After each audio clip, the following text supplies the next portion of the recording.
ओम भूर्भुवस्सुः तत्सवितुर्वरेण्यं भर्गो देवस्य धीमहि धियो यो नः प्रचोदयात्। सर्वे भवन्तु सुखिनः, सर्वे सन्तु निरामया, सर्वे भद्राणि पश्यन्तु, माँ काश्चित् दुःखभाग् भवेत्। सभी को मेरा जय श्री कृष्णा। सनातन धर्म के गूढ़ रहस्यों को जन जन तक पहुंचाने की हमारी यह मुहिम बहुत सुखद तरीके से आगे बढ़ रही है और हमारी इस यात्रा में बहुत से लोग अपना योगदान भी निभा रहे हैं और हमारा भी यही उद्देश्य है और हम सभी का यही परम कर्तव्य है कि सनातन प्रेमियों को सनातन धर्म के गूढ़ रहस्यों से अवगत कराएं और हमारी इस मुहिम को इसी तरह सफल बनाने के लिए आपका बहुत बहुत आभार। हमने पिछले वीडियो में चर्चा की थी धर्म ग्रंथ के संबंध में कि वास्तव में धर्म ग्रंथ होते क्या हैं, धर्म ग्रंथ कितने हैं, धर्म ग्रंथों को कितने भागों में विभाजित किया गया है। तो धर्म ग्रंथ श्रुति और स्मृति पर आधारित हैं। तो आज हम चर्चा करते हैं श्रुति के संबंध में कि वास्तव में श्रुति के अंतर्गत कौन कौन से धर्म ग्रंथ आते हैं। श्रुति धर्म ग्रंथ सनातन धर्म के महत्वपूर्ण ग्रंथ माने जाते हैं और प्रमुख ग्रंथ श्रुति ग्रंथ ही होते हैं। इसके अंतर्गत वेद आते हैं। तो आज हम चर्चा करते हैं वेदों के संबंध में कि वेद है क्या, इसकी उत्पत्ति कहाँ से हुई और यह यात्रा तब से अब तक निरंतर चल रही है। वेद परम पिता परमेश्वर द्वारा दिए गए परम वाक्य हैं। मानव जाति मानव कल्याण के लिए भगवान परम पिता परमेश्वर ने मनुष्य को मार्गदर्शित करने के उद्देश्य से वेदों को उजागर किया। तो अब चर्चा करते हैं वेदों की उत्पत्ति के संबंध में। परमपिता परमेश्वर से यह वेद किनको प्राप्त हुए। अग्नि वायुर्विवस्तु त्रयं ब्रह्मा सनातनम दुदोह यज्ञ सिद्धार्थे मृगायु समलक्षणम। अर्थात अग्नि, वायु, आदित्य और अंगारा, इन चार महर्षियों को चार वेदों की प्राप्ति हुई। अग्नि को ऋग्वेद, वायु को यजुर्वेद, आदित्य को सामवेद और अंगिरा को अथर्ववेद की प्राप्ति हुई। परमपिता परमेश्वर ने इन चार ऋषियों को वेद प्राप्त कराए। इसके बाद इन चार ऋषियों से ब्रह्मा को वेद प्राप्त कराए। ब्रह्मा से सप्त ऋषियों को वेद प्राप्त हुए। सप्त ऋषियों से अपने शिष्यों को, फिर उनके शिष्यों से उनके शिष्यों को, मतलब इस तरह से यह श्रृंखला निरंतर चली आ रही है और आज तक ये वेद इसी तरह से आगे बढ़ रहे हैं। पीढ़ी दर पीढ़ी इन वेदों को एक पीढ़ी से दूसरी पीढ़ी को हस्तांतरित किया जाता है। वेदों में चार वेद जो होते हैं वह प्रमुख चार वेद माने गए हैं। इन चार वेदों के उपवेद भी हैं, इनकी चर्चा हम आगे करेंगे। तो वेदों के अंतर्गत भी दो विभाग होते हैं। पहला विभाग होता है मंत्र विभाग और दूसरा विभाग होता है ब्राह्मण विभाग। मंत्र विभाग को संहिता बोला जाता है।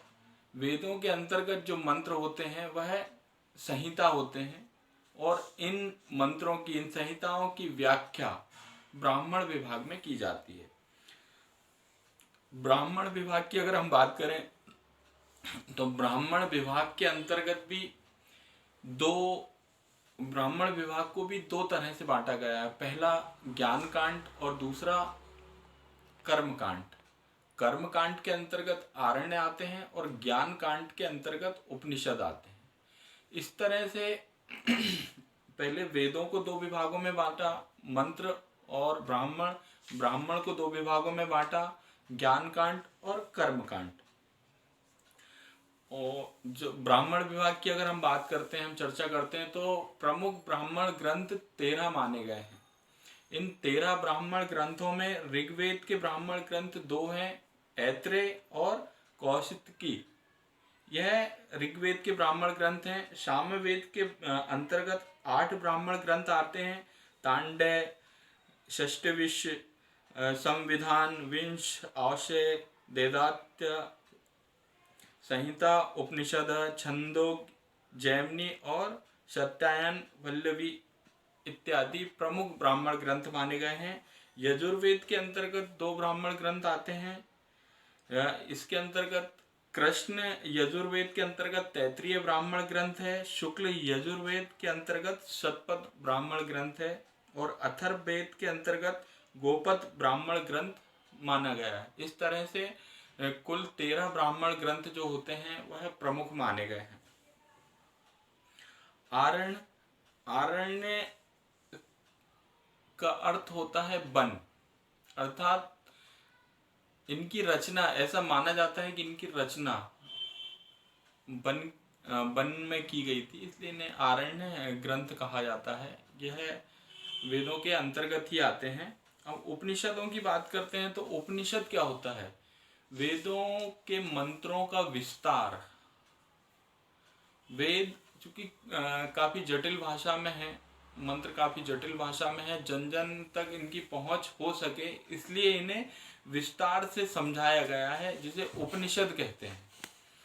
उपनिषदों के अंतर्गत भी हर ब्राह्मण ग्रंथ का एक उपनिषद होता है और जो प्रमुख माना जाता है। इस तरह से अनेक उपनिषद होते हैं। इनको विस्तार से ना समझा के हम संक्षिप्त में इनकी बात करते हैं।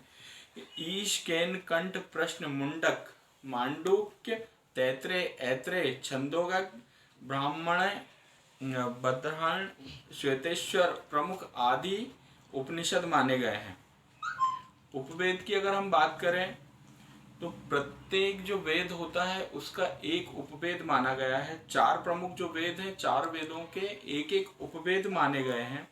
ऋग्वेद का आयुर्वेद उपवेद है, यजुर्वेद का धनुर्वेद, सामवेद का गंधर्व वेद और अथर्ववेद का स्थापत्य वेद। ये 4 जो वेद हैं, इन 4 वेदों के ये 4 उपवेद माने गए हैं। इस तरह से अगर हम वेदों के विभाजन की अगर बात की जाए तो वेदों के विभाजन को आधुनिक विभाजन में यज्ञीय, प्रायोगिक और साहित्यिक, यह 3 तरीकों से वेदों को विभाजित किया गया है। वेदों के 4 विभाग होते हैं। ऋग का स्थिति, साम का रूपांतरण, यजु का गतिशील और अथर्व का जड़। वेदों के अंग वेदांग, जैसे 6 वेदों के 6 वेदांग हैं। पहला है निरुक्त, दूसरा है व्याकरण, तीसरा है छंद, चौथा है कल्प, ज्योतिषी, शिक्षा। इस तरह से वेदों के 6 वेदांग माने गए हैं। ये काफी संक्षिप्त में आपको जानकारी दी है। अगर हम विस्तार से बात करते हैं तो काफी लंबा समय लगेगा इसके लिए। मेरा यही प्रयास है कि सनातन प्रेमियों को, सनातन जन तक, हर एक सनातन प्रेमी तक हमारे सनातन धर्म की जानकारी पहुँचे, सनातन धर्म के गूढ़ रहस्य उनको पता मालूम चले। मेरा यही प्रयास है और मेरा यही उद्देश्य है और मेरी इस यात्रा को आप सभी के साथ की ज़रूरत है। इस यात्रा को हमें मिलकर पूरा करना है। अब इसके आगे हम चर्चा करेंगे ऋग्वेद की, यजुर्वेद की, सामवेद की, अथर्ववेद की, एक एक वेद की हम विस्तार से चर्चा करेंगे, उपनिषदों की चर्चा करेंगे।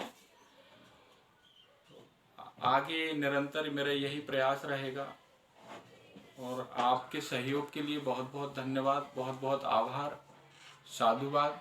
हमारी यह यात्रा निरंतर चलती रहेगी और आपका सहयोग इस यात्रा को और सफल बनाएगा, मेरा ऐसा ही मानना है।